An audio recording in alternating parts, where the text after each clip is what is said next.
আল্লাহর কেউ দেখে নাই। বিশ্বনবী দেখছে না, বিশ্বনবীও দেখে নাই। বিশ্বনবীকে জিজ্ঞেস করা হলো, ইয়া রাসূলুল্লাহ আপনি কি আল্লাহর দেখছেন?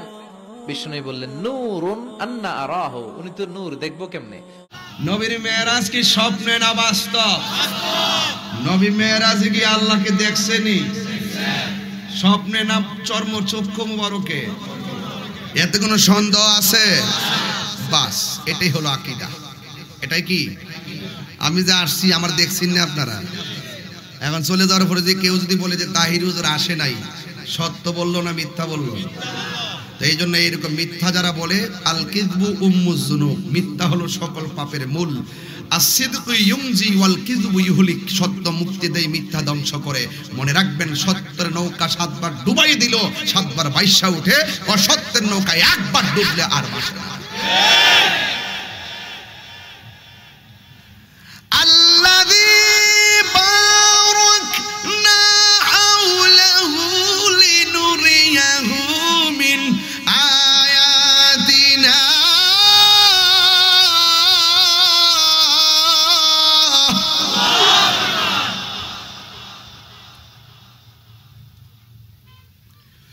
ইন্নাহু হুয়াস সামিউল বাসীর।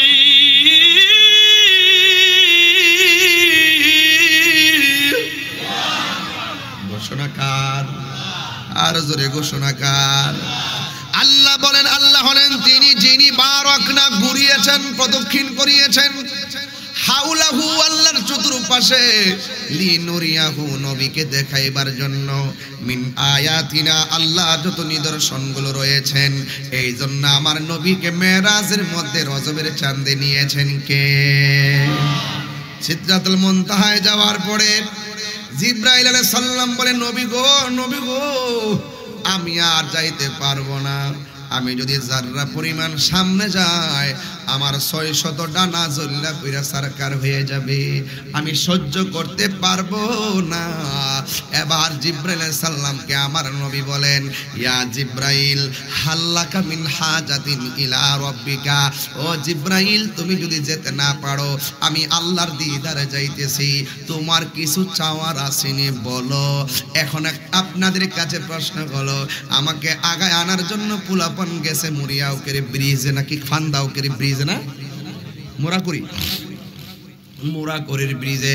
বামই বাজার আসার পরে যদি বামই বাজার আইসা যদি আমারে বলতো, হুজুর আপনি যান, গেলে এখানে সমস্যা আছে, আমরা যাইতে পারবো না, তাইলে আমি বলতাম তোমরা আমার রিসিভ করলা, তোমরা যদি যাইতে না পারো আমি যামু কই? গাড়ি ঘুরায় আইয়া আল্লাহ হাবিবি কাম টু ব্রাহ্মণবাড়িয়া।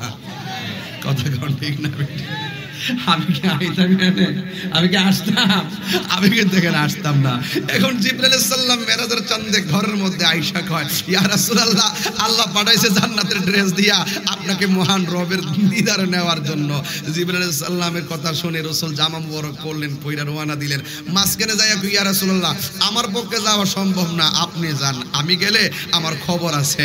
এখন রাসূল তো এই কথাটা বলতে পারতো, জিবরাইল তুমি তো আমার ঘর থেকে তুললে আনলা, মহান রবের দিদারে নিয়ে যাবা, অর্ধেক রাস্তায় না আমার ছাইরা দিতেছ, আমি যামু কই?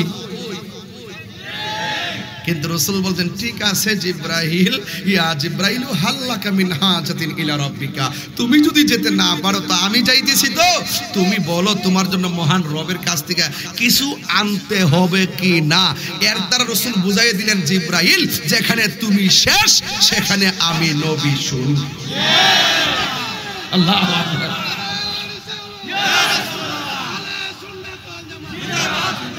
আমি মাঝখান থেকে ধরছি, ঠিক আছে কথা না, মাঝখান থেকে ধরছি, এখান থেকে মেরাজের মূল ঘটনা।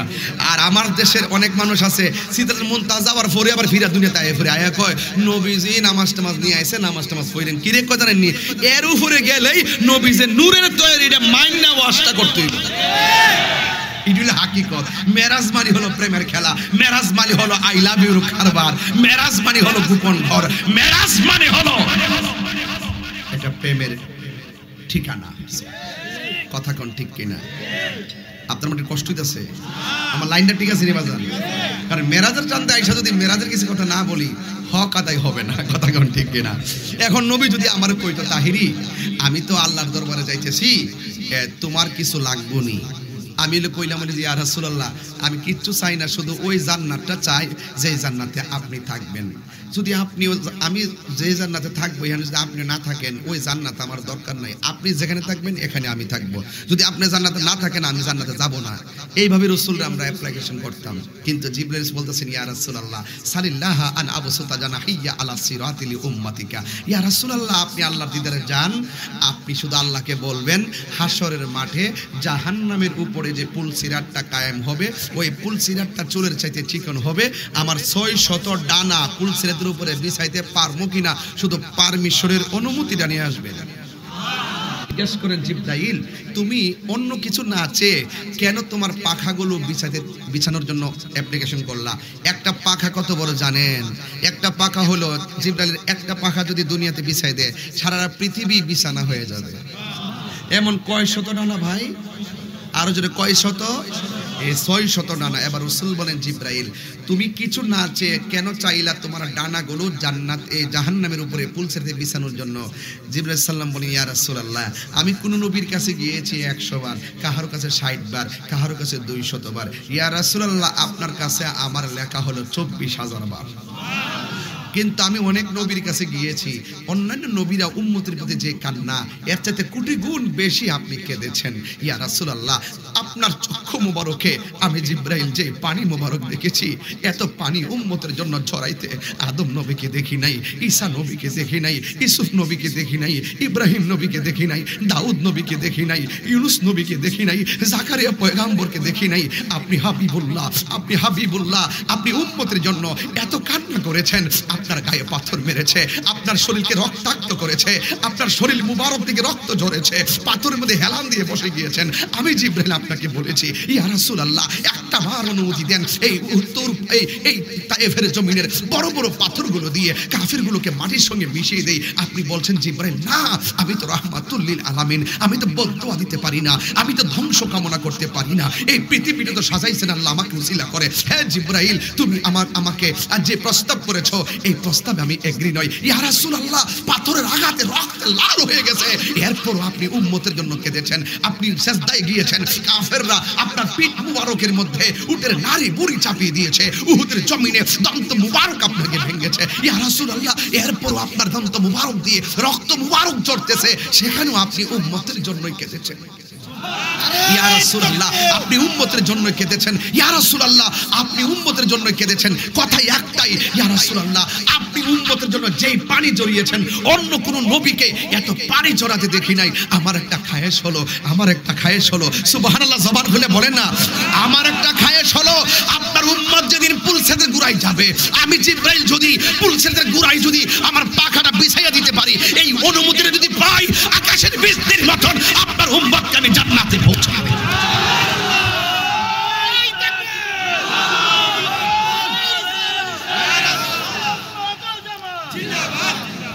ইয়া রাসূলুল্লাহ এটাই আমার একমাত্র চাওয়া। হঠাৎ করে রফরফ আসলেন, রফরফ মানে হলো গালিচা, রফরফ মানে হলো বিছানা, এটা বুরাকের চাইতে আরো 1000 গুণ গতি। আল্লাহর হাবিব তার বন্ধু নবীকে রফরফের মধ্যে উঠিয়ে রওনা দিলেন। নূরের নবী, নূরের নবীকে নূরের জগতে নূরে খুদার সঙ্গে একান্ত মিলন ঘরে নেওয়ার জন্য পথিমধ্যে রওনা হলো। এখানে জিবরাইল আলাইহিস সালাম নাই, মিকাইল আলাইহিস সালাম নাই, ইসরাফিল আলাইহিস সালাম নাই, আজরাইল আলাইহিস সালাম নাই, শুধুমাত্র নূরের পর্দা। একটা পর্দা থেকে আরেকটা পর্দার দূরত্ব হলো 500 বছরের রাস্তা, কোনো আওয়াজ নাই, কোনো আওয়াজ নাই, যাচ্ছে নবী মহান রবের দিদারে। কি যে একটা প্রেমের খেলা, অভূতপূর্ব প্রেমের খেলা, যাচ্ছেই যাচ্ছে। একটা পর্দা থেকে আরেকটা পর্দার দূরত্ব হলো 500 বছরের রাস্তা। ফাঁকে একটু হারিয়ে গেলাম, এরপর স্মরণ করিয়ে দিয়ে যেতে চাই। রাসূল বলেন আমি বেহেশতে গেলাম, গিয়ে দেখলাম বেহেশতের ভিতরে একজনের পায়ের আওয়াজ শোনা যায়। জিজ্ঞেস করলাম ইয়া রাসূলুল্লাহ এই লোকটা কে? আমার রাসূল বললেন এই লোকটা হলো হযরতে বেলাল। আরো বড় করে বলুন না সুবহানাল্লাহ। নূরের নবী 600 ডানা আর নূরের নবী 70,000 নূরের পর্দা যখন ব্যাট করে যাচ্ছেন, যেতে যেতে যেতে যেতে 69,999টা পর্দা অতিক্রম করলেন। ওই জায়গায় যাওয়ার পরে এই পর্দাটা আর ওপেন হয় না, এই পর্দাটা সামনে লাগানো। পর্দার ওই পার থেকে একটা আওয়াজ আসে, ইফ ইয়া মুহাম্মদ ইন্না রাব্বাকা ইউসাল্লি। থামুন হে নবী, আপনার রব পর্দার এই পারে আপনার শান মান বয়ান করতেছে। আর শরীয়তের অর্থ যদি তুলি, আপনি দাঁড়ান, আপনার রব পর্দার ওই পারে নামাজ পড়তেছে, কিন্তু আল্লাহর ক্ষেত্রে যখন সলাত, আল্লাহর ক্ষেত্রে যখন ইউসাল্লি শব্দ ব্যবহৃত হবে, এটার অর্থ হলো নবীর শান মান বয়ান করা। ইয়া আইয়ুহাল্লাযিনা আমানু সাল্লু আলাইহি ওয়া সাল্লিমু তাসলিমা। ও ঈমানদারগণ, আল্লাহ দুরূদ পড়েছে নবীর উপরে, তোমরা দুরূদ পড়ো। আমাদের দুরূদ হলো আল্লাহুম্মা সাল্লি আলা মুহাম্মদ, আর আল্লাহ পাকের দুরূদ হলো ওয়া রাফা'না লাকা যিকরাক। আর বড় করে বলেন না সুবহানাল্লাহ, বলেন না। ও বন্ধু, আপনার সম্মান আমি বাড়িয়ে দিয়েছি। কতটুকু বাড়িয়ে দিয়েছেন? আলহামদুলিল্লাহি রাব্বিল আলামিন। আমি হলাম সকল জাহানের রব, আর ওয়ামা আরসালনাকা ইল্লা রাহমাতাল লিল আলামিন। আমার নবী হলো তত জায়গার রহমত। জোরে কন্যা সুবহানাল্লাহ। গভীর মনোযোগ, সময় দেওয়ার পর এই জন্য আধা ঘন্টার ওয়াজ আমি কথা বললা কাটাইয়া দিয়ে গেলাম, সময়ের ফাঁকি দেই নাই বোঝার জন্য। এই জন্য যুবক ভাইরা, আমার নবী ৬৯,৯৯৯টা পর্দা অতিক্রম করলেন। আমার নবী ওই জায়গার মধ্যে শুনতেছেন, একজন লোকে বলতেছেন কিফিয়া মুহাম্মদ ইন্না রাব্বাকা ইউসাল্লি। আমার নবী বলেন, আমি ৩৬,০০০ পর্দার গুড়ায় যাওয়ার পর একটা আওয়াজও আমার কানে আসে না। নীরবে নীরবে আমি যাইতেছি ভ্রমণ কইরা, হঠাৎ কইরা ৭০,০০০ নূরের পর্দার গুড়ার মধ্যে গিয়ে দেখলাম আমার প্রিয় সাহাবী, সুখের সাথী দুঃখের সাথী, প্রিয় বন্ধু হযরতে আবু বকরের কণ্ঠ শোনা যায়। জোরে জোরে কি আল্লাহু আকবার বলা যাবে না? এখন প্রশ্ন হলো, তাহিরি হুজুর, যেই জায়গার মধ্যে জিবরাইল যেতে পারে না, যেই জায়গার মধ্যে ইব্রাহিম হযরতে মিকাইল যেতে পারে না, কোনো নবী নাই, কোনো গাউস নাই, কোনো কুতুব নাই, কোনো ধরনের ফেরেশতা নাই, ওই জায়গার ভিতরে হযরতে আবু বকর সিদ্দিক রাদিয়াল্লাহু তাআলা আনহু কেমনে গেল? ও বন্ধু, বন্ধু রে, সেখানে আবু বকর সিদ্দিক যায় নাই।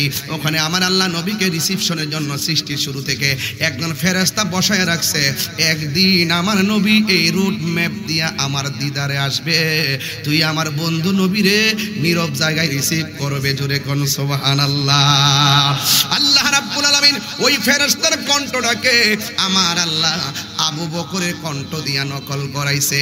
এর দ্বারা প্রমাণ হয়ে গেল আমার আল্লাহ রাব্বুল আলামিন আবু বকরকে ভালোবাসে কি বাসে না? বন্ধুরে আমার, আমার নবী ৬৯,০০০ পর্দা অতিক্রম করলেন, করে যেই মাত্র সামনে গেলেন, ওখানে আর ফেরেশতা যেতে পারে না, ওখানে কেউ না। আমার আল্লাহ রাব্বুল আলামিন কোরআনে বলে দিয়েছেন, সুম্মা দানা ফাতাদাল্লা ফাকানা কাবা কাউসাইনি আও আদনা। আমার নবীকে নিতে নিতে নিতে নিতে এমন কাছে নিয়েছেন। আমার আল্লাহর হাবিব বলেন, আমাকে আমার আল্লাহ এত সুন্দর জায়গা দেখাইছেন। আমার আল্লাহ ডাক দিয়া বলে, হ্যাঁ নবী গো, এমন একটা সুন্দর জায়গা আপনারে এনেছি। এই জায়গায় পৃথিবীর কোনো নবী রাসূল জীবনও কদম দেয় নাই, পৃথিবীর কোনো নবী রাসূল জীবনও জায়গাটা চোখ দিয়া দেখে নাই। এই জায়গাটা একমাত্র আপনার মেরাজের জন্য বানায় রাখছি। আমি তাহিরি মাহফিলে আসবো, মাঠের মাঝখানে প্যান্ডেল সাজায় রাখছেন। আল্লাহ নবীর মেরাজে নিয়া এমন হাজার হাজার রিসিপশন আমার আল্লাহ বানায় রাখছেন। সবাই একটাই কথা বলছে, আহলান সাহলান মারহাবা মারহাবা ইয়া রাসূলুল্লাহ। নূর নবী যাই দিদারে নিলেন খোদা তাআলা, মারহাবা মারহাবা বলো, মারহাবা মারহাবা, মারহাবা মারহাবা বলো, মারহাবা মারহাবা। জিবরাইলে হুকুম পায়া মক্কায় আসে দাওয়াতে লয়া, জিবরাইলে হুকুম পায়া মক্কায় আসে দাওয়াতে লয়া। উম্মে হানির ঘরে পাইলেন নবী কামলেওয়ালা, ইয়া রাসূলুল্লাহ ইবাল্লাহ। নবীকে বিশ্রামে পায়া জিবরাইল থাকে দাঁড়ায়া, নবীকে বিশ্রামে পায়া জিবরাইল থাকে দাঁড়ায়া। ডাকে দিতে না সাহস পায়া জিব্বা কদম তলায়, মারহাবা মারহাবা বলো, মারহাবা মারহাবা। সিদরাতুল মুনতাহায় গিয়া জিবরাইল বলে ডাকিয়া, সিদরাতুল মুনতাহায় গিয়া জিবরাইল বলে ডাকিয়া। আরে সামনে যেতে পারবো না গো, ও গো নূর আল্লাহ। মারহাবা মারহাবা বলো, মারহাবা মারহাবা। এই গজল বই পারলে নিয়ে যাবেন, মার হাতে নিয়ে দিবেন, ইনশাল্লাহ অনেক খুশি হবে। অনেকগুলা গজল আছে ইনশাল্লাহ। এই ছেলে, এই তুমি কোথায় যাচ্ছ?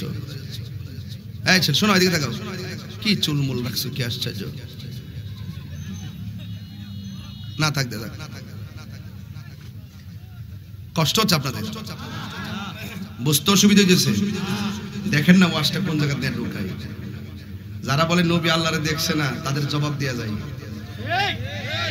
রাসূল বলেন, আরে আস্তে ঠিক করে গো, তোমরা আমি চিনি, আমার মুখ দা বাড়ি করতাম করে পরে আমি 5 টাকা খাইতাম।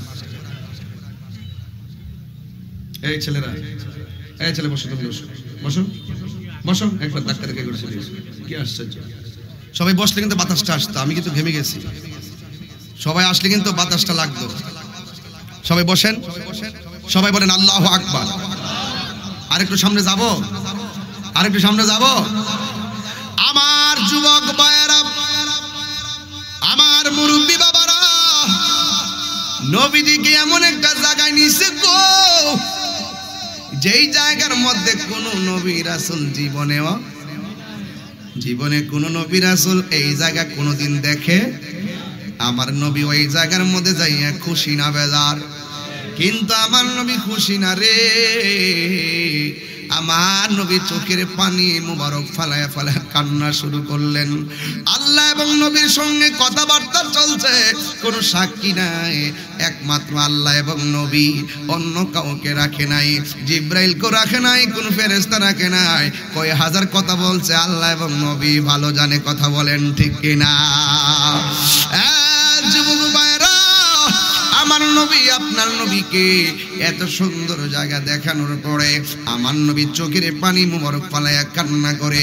এরপরে নবীকে সান্ত্বনা দেওয়ার জন্য দ্বিতীয় আরেকটা জায়গায় নিয়ে গেল। সেই জায়গায় গিয়েও নবী চোখের পানি মুবারক ছেড়ে কান্না করে।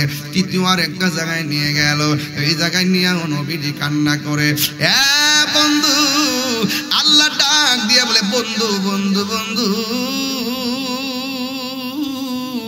নিজে জামা পাঠাইয়া দুলার মতো সাজাইয়া একান্ত মনের করে চাইয়া এত কথা কইয়া এত জায়গা দেখাইয়া গো, আপনার চোখের মধ্যে কেন পানি দেখা যায়?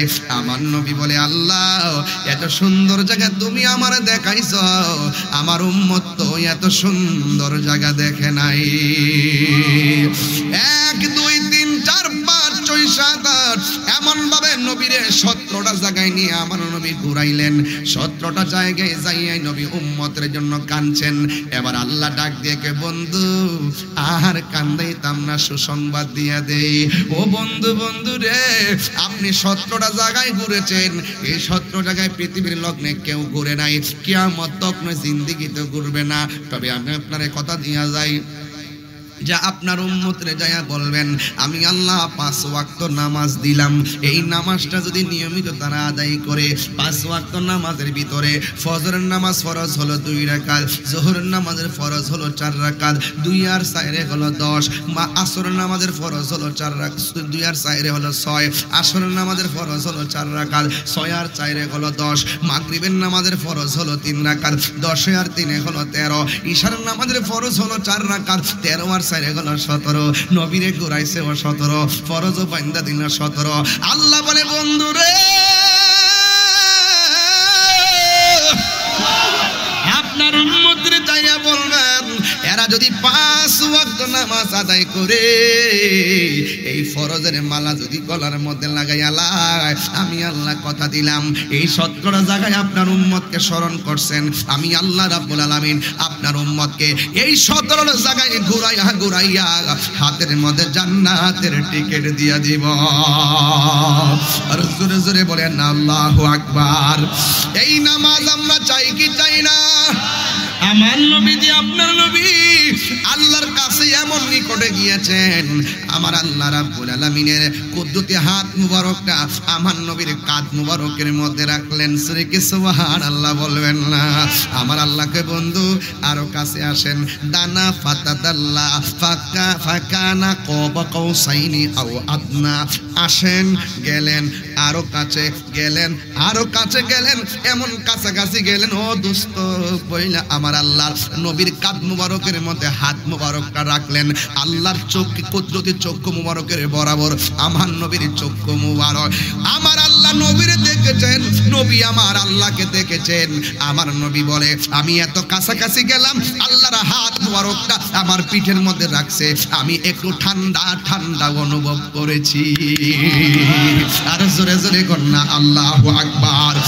এরপরে আমার নবী যারা বলে নবীকে আল্লাহ দেখে নাই, তার ভাঙ্গা জবাব দিয়ে যায় রাআইতু রাব্বি আযজা ওয়া জাল্লা ফি আহসানি সূরাতি। আমার রাসূল বলেন আমি আল্লাহকে আমার জন্ম চক্ষে অত্যন্ত সুন্দর নমুনায় দেখেছি।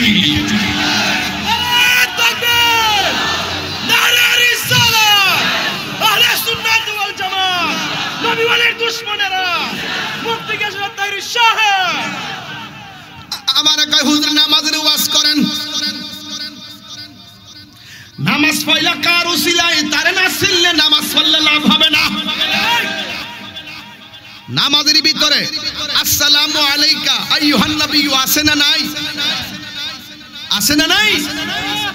নামাজে এমপিরে সালাম, সকলে বলে আলহামদুলিল্লাহ। কষ্ট হচ্ছে আপনাদের?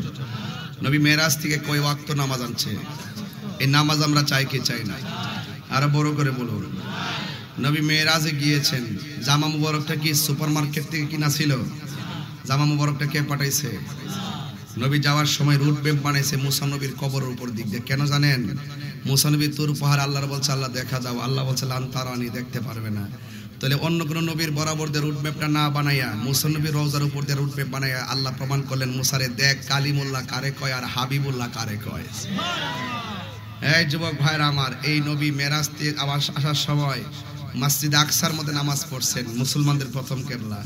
এই মসজিদ আকসার বিরুদ্ধে ষড়যন্ত্র, মুসলমানদের বিরুদ্ধে ষড়যন্ত্র, ইসরায়েলের বর্বর বাহিনী চলছে, কথা কোন ঠিক না?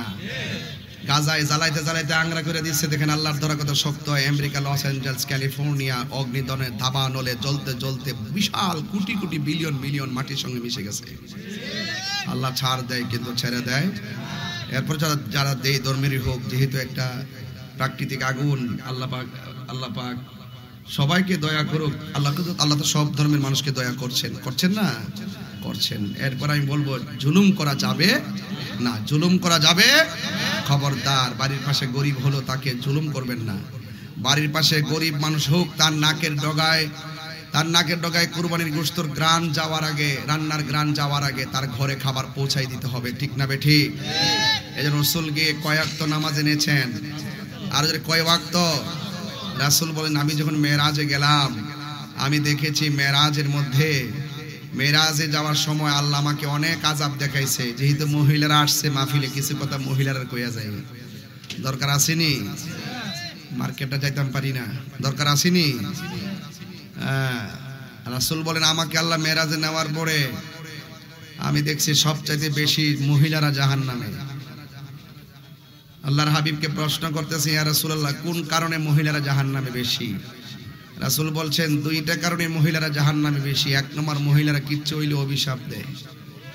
তোর জীবতে মাথা খায়া কো, তোর জীবতে কইরা খায়া কো, তোর উপরে গজব পড়ব, তোর উপরে মানে জামাই নাই, জীবত নাই, বহুত দোয়া দিতে থাকবা, লানত দেওয়াই থাকে। এই হলো মহিলার একটা অভ্যাস। আর দুই নম্বর অভ্যাস হলো তারা আছে না, দুই নম্বরটা নাকি তারা অকৃতজ্ঞ, মানে না শুকুর আর কি। দেখবেন সারা দুনিয়া কিনা দিল, হেরার মন পাইতেন না। আর এক বন্ধ কর, ঠিক ফুলাফান কি বুঝাস? এটা আমার কথা না, হাদিসের কথা। আমার লোকের রাগ করে লাভ আছে? সানুর মধ্যে লবণ বেশি দিয়ে লাভ নাই, এটা স্বয়ং নবীজি বলছেন। এরা বেশি না শুকুর। দেখবেন একটা শাড়ি কাপড় কিনে দিলে কই, ও চাচা বয়স কত আপনার? 55। দেখা দিজা 40 বছরের মতন বেড়া। মাশাআল্লাহ, আল্লাহ না দিছে ইমানি শক্তি না? আল্লাহ আরো হায়াত বাড়ায় তো, আমিন কোন। মানুষের লাগে দোয়া করবেন আর মিলেমিশে থাকবেন, আন্তরিকভাবে কথা বলবেন, সবসময় উগ্র হবেন না, ঠিক আছে? আমি যে একটু আন্তরিকতা হয় মানে কি উগ্র হয় না, এটাই নিয়ম। ইসলামটা কঠিন না, এটা সহজ। এটাকে অনেকে কঠিন বানায়, আসলে কঠিন না। বিচার তো একদিন হাসরের মাঠে হবে। তুমি তোমার মতো চলো, আমি আমার মতো চলি। হয়তো আমাকে বোঝায় তোমার দলে নাও, নাহলে তুমি বুঝে আসো। দালিলিক যুদ্ধে যারা পরাজিত হয় তারাই বিভিন্ন ধরনের উল্টাপাল্টা বলে, এগুলো বাদ দিতে হবে। এখন সময় না, এখন সকলে মিলেমিশে চলতে হবে। মারহাবা কোন। যেটা বলতে চেয়েছিলাম কথাটা শেষ করে ফেলি। মহিলারা না শুকুর, 55 বছর নিয়ম। শাসে আসেনি, আছে মাশাআল্লাহ মাশাআল্লাহ আল্লাহ চাচির আরো হায়াত বাড়াই দাও আমিন কোকা আরো জোরে আমিন আমিন আমিন আমিন আল্লাহ সবার জন্য দোয়া করি এবার আসেন চাচি যে কেউ চাচির যে শাড়ি কিনে দিছেন এই শাড়ি কাপড়টা ফিনছে ফিনার পরে মাঠটা গেছে মারের পরে দইছে দোয়ার পরে এটার আর নরম হয়েছে নরম হওয়ার পরও আবার ফোরছে ফোরতে ফোরতে ফোরতে ফোরতে ছিঁড়ছে এরপরে আবার তালি দিছে দিয়ে আবার সেলাই করছে কইরা আবার এটা ফিনছে আঞ্চলটা ছিঁড়লে এটা আবার গুড়াইয়া পড়ছে কইরা লাস্ট এটারে লুসুন বানাইছে লুসুন বানানোর পরে ছাই বানাইছে এরপরে এটা কাজে লাগাইছে আর ওহন ভিডিও আইত্রে একটা শাড়ি কিনা দিলে একদিন ফইরা চুকুজে হান্ডাই দে দ্বিতীয় দিন আর পরে না এটা কি শুকুর হইলো এটা হইছে না শুকুর কথা বলেন ঠিক না বেটে এটা বুঝে না যে আমার জামাই টিয়াটা যাইতেছে আমার জামার 10টা টিয়া থাকলে আমার জীবনের লেখা কামে লাগবো লেখাপড়ার ক্ষেত্রে কাজে লাগবে কথা কোন ঠিক না বেটে এই কথা কইলে কি রাগ করলে লাভ হইব ইন্নাল মুওয়াজ্জিরিনা কানু ইখওয়ানাশ শায়াতিন অপচয়কারী হলো শয়তানের ভাই অপচয় করা যাবে না গুড়াই গেলে তো আমার ওই এক যুবক তোমার কাছে 100 টাকা আছে 20 টাকা মোবাইলে ঢুকাও আর বাকি 40 টাকা খাও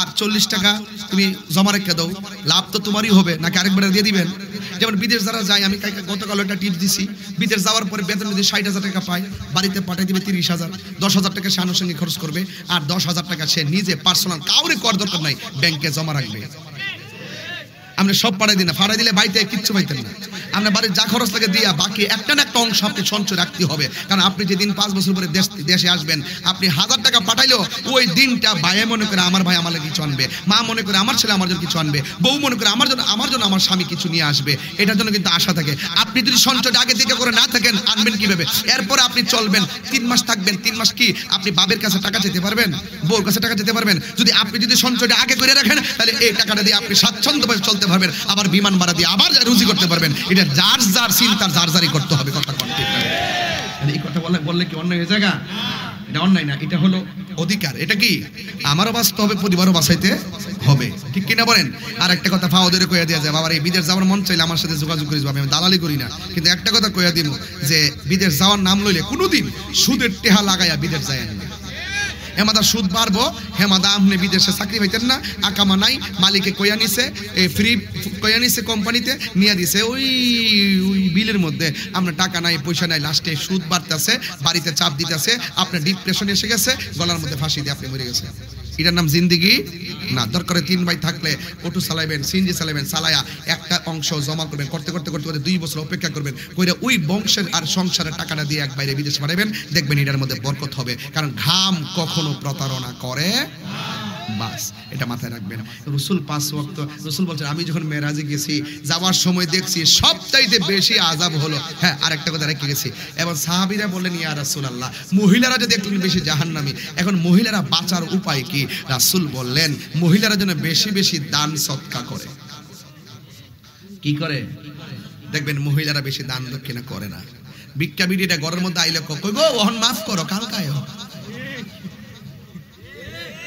সোয়াত থেকে ওইটা ভিক্ষাটা দেন আর এক মুঠি চাউল দিব এরে ফিরে দিছে আল্লাহ কয় এই বান্দা বান্দি এরে যদি সম্মান করতি আমি আল্লাহরে পাইতি কথা কোন ঠিক না বেটে রাসূল বলছেন এতিমের মাথায় হাত বুলাইয়া দিলে যতটা হাতের নিচে যতটা পশম থাকবে চুল থাকবে সেই পরিমাণ নেকি আল্লাহ পাক দান করে দিবে রাসূল বলছেন আমি মেরাজে যাওয়ার সময় সবচাইতে বেশি দেখছি কবরের আযাব আর বেনামাজির জন্য কবরে 3টা শাস্তি অবধারিত ডান পাশের মাটি বাম পাশের মাটি দুই পাশে যাইয়া এমন জোরে চাপা দিবে হাড়গুলো একটার ভিতরে আরেকটা ঢুকায় দিব এমন জোরে চিৎকার দিবেন আপনার কান্না শোনার কোনো বান্ধব হবে